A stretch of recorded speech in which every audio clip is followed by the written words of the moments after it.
નમસ્કાર મિત્રો, નવા વિડીયોમાં તમારું હાર્દિક સ્વાગત છે। આજે આપણે વાત કરવાના કે જે આપણા ખેડૂતનો ખાસ કરીને મિત્ર છે કે જેને આપણે અળસિયા કહીએ છીએ। તો આ અળસિયા જમીનની અંદર હોય તો આપણે ઘણો બધો ફાયદો થાય છે। જે આપણે દવાઓ છે, રાસાયણિક ખાતર છે કે દેશી ખાતરો છે, આ બધું ઓછું પ્રમાણમાં જરૂર પડે જો અળસિયા હોય તો આપણે અળસિયા કઈ રીતના વધારે બનાવવાના એ માટેનો વિડીયો છે, એટલે વિડીયો આખો જોજો। તો મિત્રો, અળસિયા છે આપણે જે છાણિયું ખાતર હોય એમાંથી આપણે બનાવી શકાય અને એની અંદર આપણે વેસ્ટ ડીકમ્પોઝરનો ઉપયોગ કરી અને અળસિયા જે છે બનાવી શકાય। વિડીયોની અંદર જો કે કઈ રીતના અળસિયા બનાવવાના। તો મિત્રો, આપણે આ રીતના જે આપણે કચરો હોય છે અથવા જે ખાતર હોય છે એને સડાવી અને એની અંદર અળસિયા બને છે, એટલે વિડીયો આખો જોજો કે કઈ રીતના અળસિયા બને। તો સૌથી પહેલાં મિત્રો, આપણે જે વેસ્ટ ડીકમ્પોઝર છે એને આપણે ઉકેળો છે જે વરલાના પાંદડા અથવા કોઈ પણ ડૂચો હોય તો એની ઉપર નાખી દેવાનું કે તમે જોઈ શકો છો વિડીયોની અંદર આ રીતના એનું ઉપર છાંટી દેવાનું।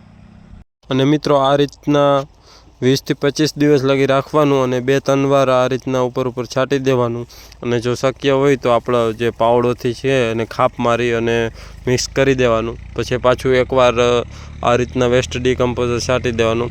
ત્યાર પછી તમે જોઈ શકો છો કે જે આપણે ડૂચો આગળ બધો બતાવ્યો હતો કે જે ઓગટ હોય પશુની અથવા કોઈ પણ જે ડૂચો હોય સડી જાય અને એની અંદર આ રીતના અળસિયા બને છે, જે તમે રિઝલ્ટ જોઈ શકો છો। મિત્રો, આની અંદર જે નાના અળસિયા હોય એ તો અઢળક સંખ્યામાં છે, પણ કેમેરામાં કદાચ નહીં આવે, જે તમે જોઈ શકો છો। આની અંદર જે મોટા મોટા છે એ પણ અળસિયા બહુ મોટી સાઇઝના થઈ જાય છે। એટલે વેસ્ટ ડીકમ્પોઝર છે જે આ તમે જોઈ શકો છો કે વેસ્ટ ડીકમ્પોઝર છે એનાથી અળસિયા બને અને આમાં કોઈ જાતનું ખર્ચ નથી। અને આ અળસિયા જે આગળ કીધું કે વેસ્ટ ડીકમ્પોઝર છે 500 લીટર 200 લીટર કે જેવું તમારે ખાતર અથવા ડૂચો એની ઉપર નાખવા માટે જેવું બનાવવું હોય એ રીતના બનાવી અને આપણે યુટ્યુબ ચેનલની અંદર બનાવવાનું કઈ રીતના વેસ્ટ ડીકમ્પોઝર એના વિડીયો ઘણા બધા છે, એટલે એ પણ વિઝિટ કરજો કે જેથી કરી અને તમને ખબર પડે કે અળસિયા કઈ રીતના બને અને વેસ્ટ ડીકમ્પોઝર કઈ રીતના બને। કેમ કે આપણે જે અળસિયા નહીં હોય જમીનની અંદર તો જમીન પથ્થર જેવી થઈ જશે અને જે આપણે કોઈ પણ ઉત્પાદન લેવું હોય તો એ ઉત્પાદન પણ નહીં આવે। કેમ કે જે આપણે વરસાદનું પાણી પડે છે એ જમીનની અંદર નહીં ઉતરે અને ડાયરેક્ટ નદી નાળામાં થઈ અને દરિયામાં વહી જાય, પણ જો અળસિયા હોય તો જમીનની અંદર ઉતરે અને ભેજ વધારે પ્રમાણમાં રહે છે। જે મિત્રો તમને ડાયરેક્ટ પ્રૂફ કરીને બતાવ્યું કે જે જોઈ શકો છો આ અળસિયા અવળી મોટી હાઈટના થઈ ગયા છે। અને અળસિયામાં ઘણા જે વિડીયો બનાવતા હોય ઓલું જોઈએ ને ઓલું જોઈએ ને, પણ ખાલી વેસ્ટ ડીકમ્પોઝર હશે એનાથી પણ તમારે અળસિયા બની જશે, જે આપણે ખેતીના કામના હોય એ જ અળસિયા।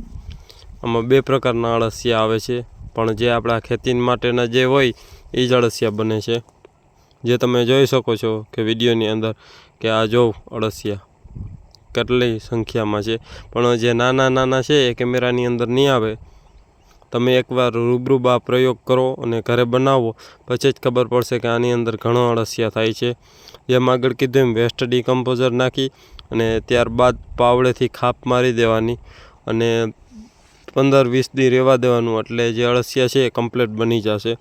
તો મિત્રો, આ રીતના તમે જોયું કે આ રીતના અળસિયા બનાવી શકાય અને આમાં આપણે જેમ આગળ વિડીયોમાં બતાવ્યું કે આમાં અઢળક જે અળસિયા છે એ બની જાય છે આ ખાતરની અંદર અને આનાથી ઘણો બધો ફાયદો થાય। કેમ કે અળસિયું છે એ ખેડૂતનું ખાસ મિત્ર છે અને અળસિયાની કેપેસિટી હોય કે જે કદાચ કાળો પથ્થર હોય કે જે મશીન ના તોડી શકે, પણ એ અળસિયું તોડી દે, 12 ફૂટ સુધી જમીનની અંદર જાય પાછું નીચે જાય છે, એટલે જમીન છે જારી જેવી રહી અને વરસાદનું પાણી હોય ડાયરેક્ટ જમીનમાં ઉતરી જાય।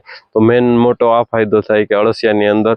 અને આપણે જે વરસાદ વધારે થાય એટલે જે પાણી છે જમીનમાં જાય એટલે તળ છે જમીનના ઊંચા આવે, તો ખાસ એ ફાયદો થાય। તો આ અળસિયા માટેનો જ હતો। અને જે વેસ્ટ ડીકમ્પોઝર છે એ તમારે સૌથી પહેલાં બનાવ્યું ના હોય અને એની આપણે બોટલ આવે છે જે તમે જોઈ શકો છો એવી, તો આ બોટલ છે એ ડૉક્ટર કિશન ચંદ્રાએ બનાવેલું વેસ્ટ ડીકમ્પોઝર છે। તો આ બોટલનો ઓર્ડર ક્યાંથી દેવો એની આપણે ડિસ્ક્રિપ્શન અને કોમેન્ટ બોક્સની અંદર લિંક છે, એમાંથી તમે જોઈ અને ઓર્ડર દઈ શકો છો અને ઘરે જ વેસ્ટ ડીકમ્પોઝર બનાવી શકો છો। તો ખાસ એના માટેનો જ વિડીયો હતો। વિડીયો ગમ્યો હોય તો વિડીયોને લાઇક કરજો, ચેનલમાં ન હોય તો ચેનલ સબસ્ક્રાઈબ કરજો। ધન્યવાદ। જય ગૌ માતા।